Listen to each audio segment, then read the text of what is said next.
In September 2020, Uganda and Tanzania signed a 1,445-kilometer crude oil pipeline deal estimated to cost $3.5 billion.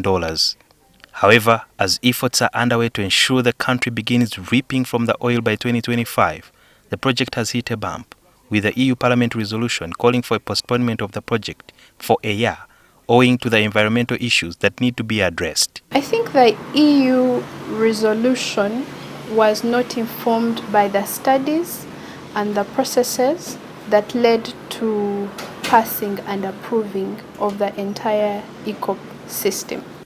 The National Association of Professional Environmentalists NAPE welcomed the EU resolution and have asked NEMA to recall the approval they gave to Total Energies. And ensure that the issues raised by the EU Parliament are enshrined in the revised permits. According to NAPE, the pipeline will affect sensitive ecosystems that need to be protected. Open plateaus and wetlands in Gomba and Sembabule districts, River Wambabia in Hoima, Buguma Forest in Hoima, Tara Forest in Chankwanzi. What in environment practice we call a mitigation hierarchy.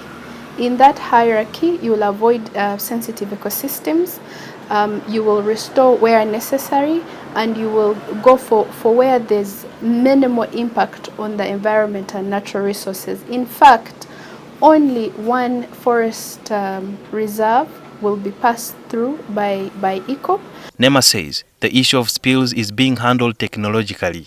The technology that is going to be used to transport the oil is such that the pipeline is heated, is coated, and is lined with fiber optics and has valves. So in case of a leakage, it will be able to send information, and then at the point of leakage, the valve will be turned on, will be closed.